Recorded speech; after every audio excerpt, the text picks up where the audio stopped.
and welcome to my channel once again. I'm here today to tell you a bit about my favourite medium format camera, and that is the Mamiya C3 series. This is a C330. Some lenses there for it as well, and we'll be talking about those, and I'll be giving you my ideas on my long-term test of Fomapan black and white 400 ISO negative film, and I've got some examples of that to show you, talk about developing of it,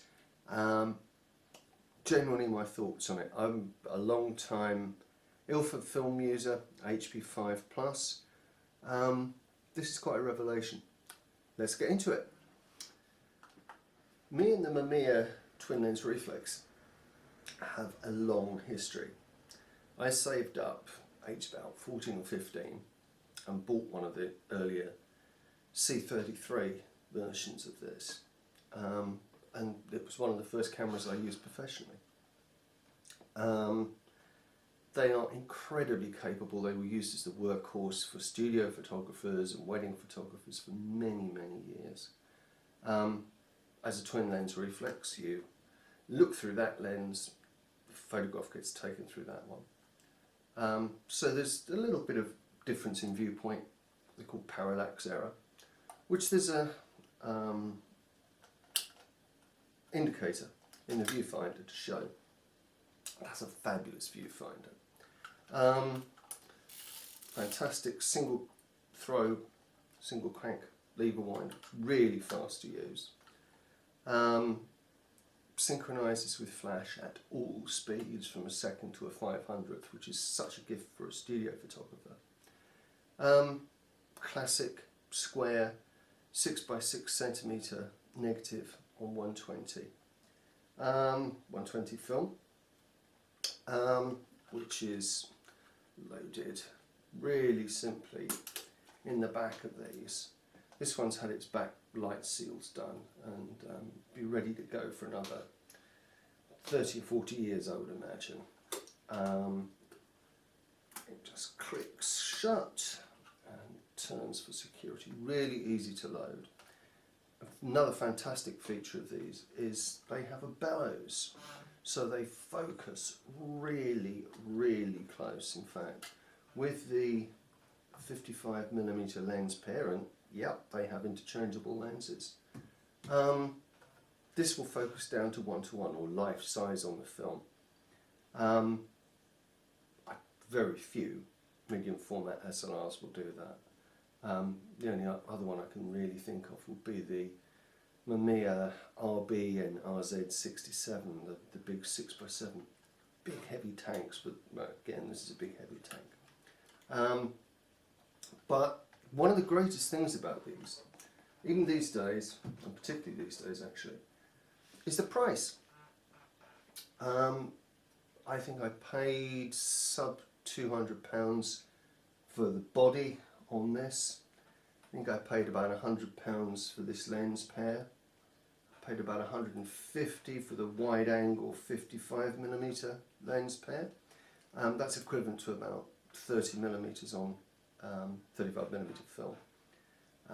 Full frame, as some people call it. And I have a lovely portrait focal length lens, which I haven't really used much at the moment because while we're in lockdown, it's not exactly easy to find people to take portraits of. And ooh, we've got a dusty lens there. I must do something about that. This is 180mm Secal, again with that lovely shutter sound. As you can see, it has a shutter built into each lens. So in that sense, they're really redundant. So that's one of the reasons why they were so beloved of wedding photographers, because if a shutter gave up in one lens, you'd have the other lenses in your bag, all would have shutters. They're quick to use, they're comfortable to use, they are very heavy, but I've never really noticed the weight with them because they are just very good in the hands. Better perhaps on a tripod, but I still use them for walking around, and you'll see that the photographs that I've taken on Fomapan here, these were taken all handheld. Most of them were taken in the vicinity of the Docklands in London. Fomapan film, and it performed really well. I'll show you that. This finder could be replaced. I believe there's even a CDS metering finder, there's a prism finder. This camera is just a full-on system twin lens reflex for, I suppose, under £500 for this, and that's quite incredible in this day and age, really.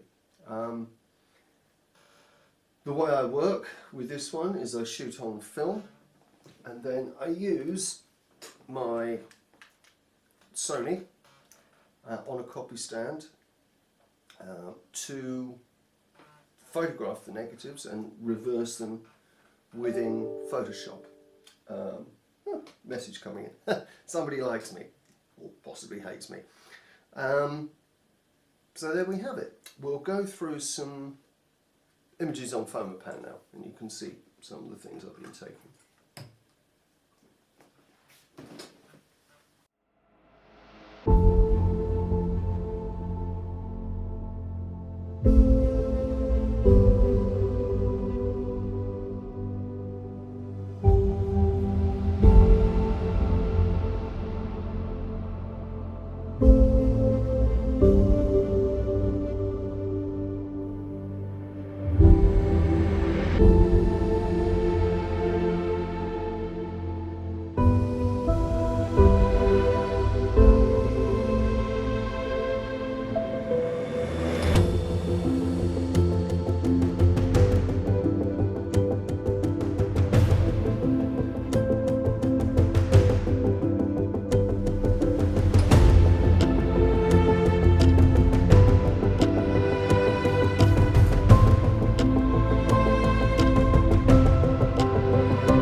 Well, there you go. The Fomapan, to my eyes anyway, is a little bit grainier than Ilford HP5 Plus would be. A little bit more old-fashioned looking, but that's no mean thing. I quite like that look. It has a kind of old school, almost film noir look about it, which I really quite like. It's got a couple of idiosyncrasies in development. Now, I put it through D76 for, I think it was around 12 minutes. I'd have to look that up, but I think it was about 12 minutes. And it surprised me somewhat because the developer came out kind of bright purple, which is the anti-halation layer dissolving on the back of the film. That's the layer that stops the light going through and bouncing back off the pressure plate in the camera and diffusing through the film and causing halation. That gets dissolved away and taints the developer, which is fine because the developer gets thrown away. But the problem is it doesn't all come off in the developer, it comes off in the stock bath as well, and some of it actually comes off in the fixer.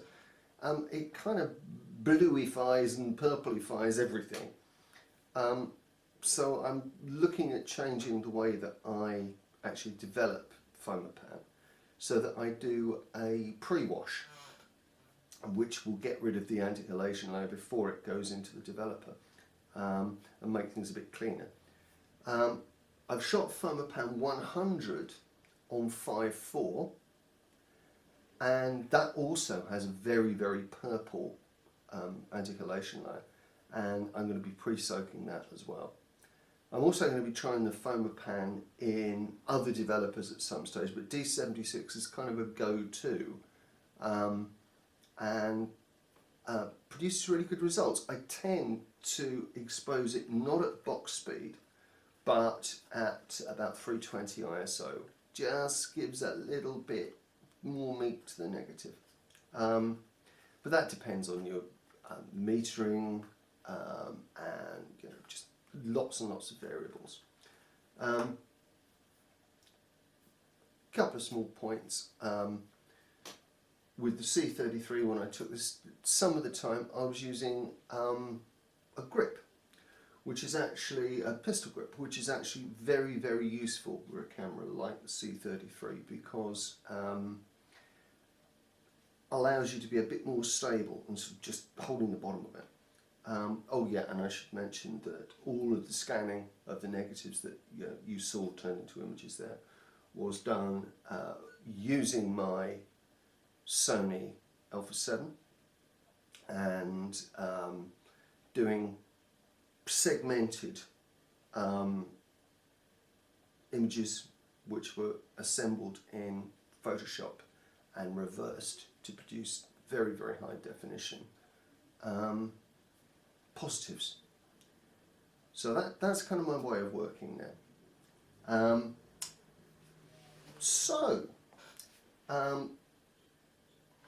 With the Mamiya, I think it's the best value in medium format cameras at the moment. Significantly cheaper than, say, Bronica SLR, probably cheaper than the Mamiya 645, and the 645 has a smaller negative area. A lot cheaper than any of the 6.7 alternatives. Yes, it's a lump, but it's a really fun lump to use. It really is.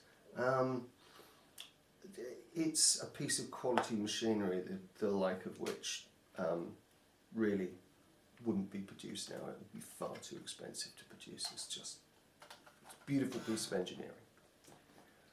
Right.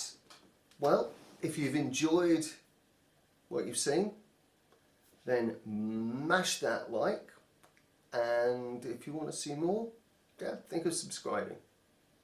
Alright, and catch you later.